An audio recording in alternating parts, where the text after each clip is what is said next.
സാധാരണ നമുക്ക് സംഭവിക്കുന്ന ഒരു കാര്യമാണ് ഡൊമൈൻ നെയിം റിന്യൂ ചെയ്യുന്നത്. കാരണം നമ്മൾ സ്വന്തമായിട്ടല്ല ചെയ്യുന്നെങ്കിൽ അല്ലെങ്കിൽ ഒരു മെയിൽ അലേർട്ട് വരുന്നത് നമ്മൾ കണ്ടില്ല, ശ്രദ്ധിച്ചില്ല, പിന്നെ ചെയ്യാന്ന് വിചാരിച്ചു. അപ്പൊ അങ്ങനെ ഡൊമൈൻ മിസ്സാവാൻ ചാൻസ്.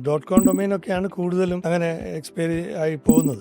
.in ഡൊമൈൻ ഒരു 40 ദിവസത്തെ നമുക്കൊരു ഗ്രേസ് പീരീഡ് തരും. അതുകൊണ്ട് ആ പീരീഡിനുള്ളിൽ ചെയ്താൽ മതി. അതും കഴിഞ്ഞ് മറന്നുപോയാൽ ചെറിയൊരു ഫീസ് ഇപ്പം .in ഡൊമൈൻ 1200 രൂപയാണ് ഞങ്ങൾ ചാർജ് ചെയ്യുന്നത്. അതുകൊണ്ട് നമുക്ക് റിക്കവർ ചെയ്യാം ഈ 40 ദിവസം കഴിഞ്ഞു. പക്ഷെ .com ഡൊമൈൻ ഒക്കെ ആണെങ്കിൽ അതിന് ഒരു 30 ദിവസം ഉണ്ടാവുള്ളൂ. ആ 30 ദിവസത്തിനിടയ്ക്ക് നമുക്ക് റിന്യൂ ചെയ്ത് എടുക്കാൻ പറ്റും.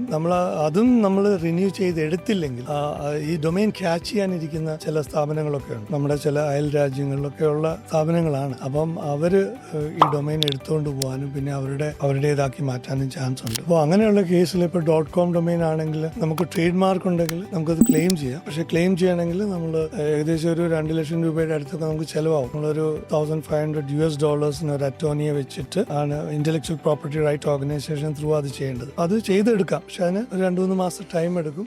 അവര് അറ്റോർണിയെ വെച്ച് അറ്റോർണി നമുക്ക് വേണ്ടി വാദിച്ച് ക്ലെയിം ചെയ്ത് നമുക്ക് എടുക്കാൻ പറ്റും. പക്ഷെ അതിന് വീണ്ടും ചെലവുകളല്ല. ഇപ്പം 10,000-1000 കുറവുള്ള ഒരു ഡൊമൈന് വേണ്ടി നമ്മൾ 2 ലക്ഷം രൂപയുടെ അടുത്ത് മുടക്കേണ്ടി വരിക എന്ന് പറഞ്ഞാൽ അതാണ് അതിന്റെ ബുദ്ധിമുട്ട്.